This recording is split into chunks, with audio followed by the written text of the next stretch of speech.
Here's some of the stories trending this week at NASA. On August 27th, NASA announced a milestone in development of the Space Launch System Heavy Lift rocket.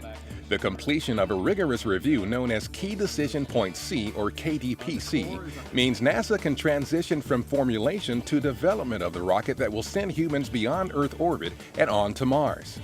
KDP-C outlines a conservative development cost baseline and a launch readiness schedule based on an initial SLS flight no later than November 2018.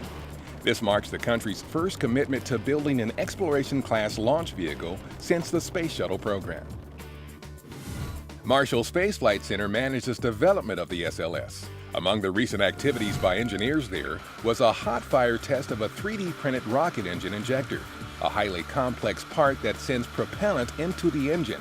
Using the efficient 3D printing process, the injector was made from just 2 parts, compared to about 163 parts for one made with traditional manufacturing. The injector's design is similar to those used for large engines such as the RS-25 that will power the Space Launch System rocket. An August 28th test firing at Marshall of a 5% scale model of the Space Launch System rocket was conducted to provide important data on how low and high frequency sound waves generated by the rocket's engines and boosters affect the rocket and the crew, especially during liftoff. The data will be used by engineers at Kennedy Space Center to verify the design of the rocket's sound suppression system.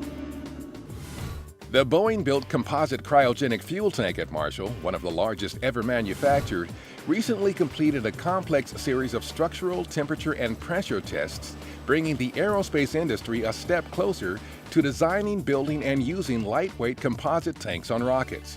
This game-changing technology being evaluated by NASA's Space Technology Mission Directorate could reduce the weight of rockets by about 30% and cut costs by at least 25%. NASA's New Horizons spacecraft traversed the orbit of Neptune on August 25th. It is the spacecraft's last major crossing en route to becoming the first probe to make a close flyby of Pluto in July 2015. The milestone happened on the 25th anniversary of the historic encounter of NASA's Voyager 2 spacecraft with Neptune in 1989. The New Horizons and Voyager missions were the subjects of a 2-part science panel discussion also on August 25th at NASA headquarters. During the first panel, NASA scientists and officials discussed the scientific goals and expectations of the New Horizons mission, and the second event featured New Horizons science team members sharing memories of their work during the 1989 Voyager Neptune encounter and discussing their new assignments on the Pluto mission. NASA's Spitzer Space Telescope has spotted an eruption of dust around a young star about 1,200 light-years away, which could be the result of a smash-up between large asteroids. This type of collision can eventually lead to the formation of planets. Scientists who had been regularly tracking the star noticed a huge amount of fresh dust between August 2012 and January 2013.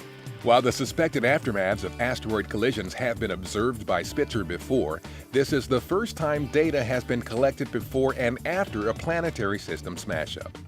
And that's what's up this week at NASA. For more on these and other stories, follow us on social media and visit www.nasa.gov/twan.